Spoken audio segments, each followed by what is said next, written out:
네, 안녕하세요. 오늘은 저번 시간에 이어서 임금에 관련된 공부를 해보려고 하는데요.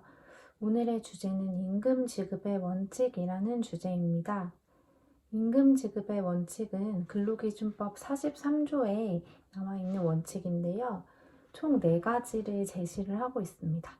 1항에서는 통화지급 원칙, 직접지급 원칙, 전액지급 원칙을 제시를 하고 있고 2항에서는 매월 1회 이상 일정한 날짜에 지급을 해야 된다고 규정을 하고 있습니다. 오늘은 그 4가지 중에서 전액지급의 원칙 그리고 통화지급의 원칙에 대해서 자세히 판례를 살펴보도록 하겠습니다. 우선 전액지급의 원칙부터 살펴보겠습니다. 전액지급의 원칙의 취지는 그 근로자가 경제적이나 사회적으로 종속관계에 있기 때문에 근로자를 보호하기 위해서 만들어진 취지라고 보시면 되고요. 그리고 임금채권을 상계할 수 있느냐에 대한 문제가 발생할 수가 있어요. 임금채권 상계가 무슨 뜻이냐면 그 원래 정해진 금액을 전액으로 지급하지 않고 조금 이제 깎아서 준다는 의미가 되겠는데요.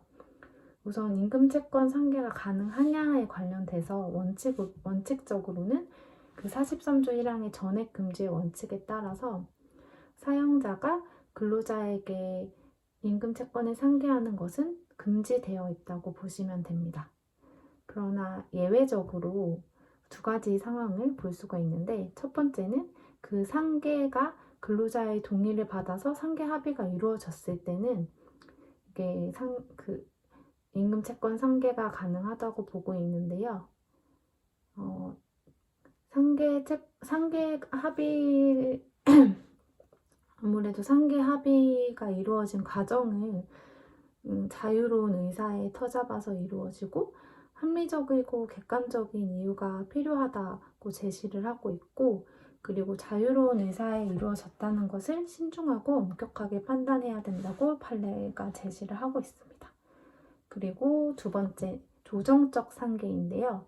이거 조정적 상계인 경우에는 근로자의 동의가 없어도 상계가 가능한 부분인데 우선 첫 번째 조건이 이 근로자와 사용자의 착오로 임금이 초과 지급이 된 거죠. 그래서 초과 지급이 됐기 때문에 퇴직 후에는 그 초과 지급된 임금이나 퇴직금을 청구를 하며 그 조정적 상계가 가능하고 재직 중이라면 그 초과 지급된 임금에 관해서 임금 청구가 가능하다는 뜻입니다. 그렇지만 여기서도 추가 조건이 있어요. 초과 지급된 시기와 상계권 행사의 시기가 그 조정의 실질을 잃지 않을 정도로 근접해야 돼요. 즉, 그 시기적으로 밀접해야 되고, 그리고 상계의 방법, 그리고 금액, 이런 것들을 사전에 근로자에게 예고를 해주어야 되고, 그리고 그 조정된 금액이 그렇게 크지 않는 등 근로자의 경제생활 안정을 해야 할 염려가 없을 때 상계가 가능하다고 합니다. 그래서 첫 번째, 상계 합의되었을 때, 2번째, 조정적 상계가 가능한 경우에는 착오로 초과 지급이 되어야 하고 그리고 초과 지급 시기와 상계권 행사의 시기가 근접해야 되고 그 방법과 금액을 미리 예고해야 되고 금액 역시 크지 않아야 된다는 조건을 모두 충족시킬 때는 상계가 가능하다 이렇게 정리를 해주시면 되겠습니다. 그 다음에는 이제 임금 채권의 포기에 대해서 공부를 해볼 건데요. 근로자가 과연 임금 채권을 포기할 수 있을지 우선 퇴직금부터 살펴보겠습니다. 퇴직금은 판례에서 굉장히 좀 엄격하게 다루고 있는 부분이 있는데 퇴직금을 후불적 임금이라고 정의를 하고 있어요. 그리고 퇴직금 청구권은 퇴직이라는 사실을 요건으로 하여 결정이 발생이 되는 금액이기 때문에 퇴직 전에 근로자와 사용자 사이에 퇴직금을 사전에 포기를 한다거나 부재소특약을 약정을 하는 것은 강행법규인 그 근로기준법에 위반하기 때문에 무효라고 보고 있습니다. 그리고 퇴직금 이외의 임금채권 같은 경우에는 우선 개별 의사표시에 따른 임금채권의 포기가 가능할지 과연 만약에 상여금을 내가 포기한다. 가능할까요? 네. 명백한 의사표시가 있으면 가능합니다. 그러나 사용자 그 회사의 상황이 좋지 않아서 일방적으로 그 사용자가 근로자에게 상여금 지급을 중지한 상황에서 근로자가 아무런 이의를 제기하지 않고 지속적으로 근무를 한다고 해도 장래에 상여금 청구권까지 포기한 것은 아니다라는 판례가 있습니다.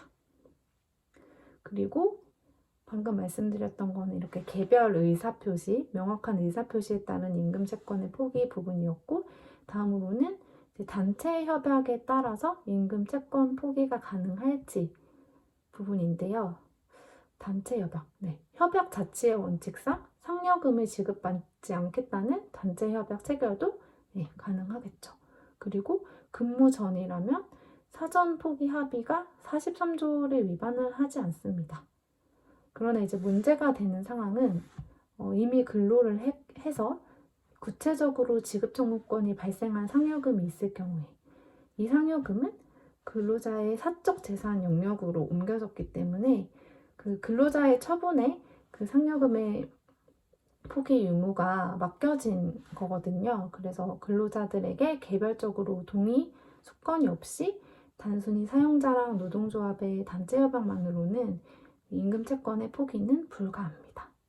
그래서 이 부분들도 잘 정리해 두시면 좋을 것 같아요. 그리고 다음 공부할 내용은 통화지급의 원칙입니다. 통화지급의 원칙 취지부터 살펴보자면 근로자가 만약 현물로 임금을 받았다고 보면 그 현물을 그 통화로 바꿔야 되는 불편함으로부터 근로자를 보호하고 근로자가 그 임금을 편리하게 처분할 수 있도록 통화지급의 원칙을 마련을 해놓은 거고요.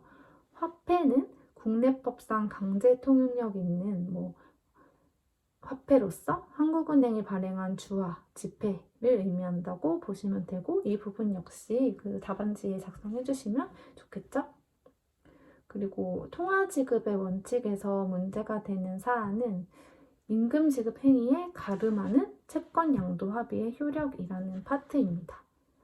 만약에 사용자가 제3자에 대한 채권을 가지고 있어요. 근데 이제 근로자에게 임금을 줄 돈이 없어서 임금을 주지 않고 그 3자에 대한 채권을 근로자에게 양도하는 것이 가능한지, 그럼 이제 근로자가 월급 대신 채권을 가진 거기 때문에 그 제3자에게 돈을 받아라. 이런 약정이 가능한지 논란의 여지가 있는데요.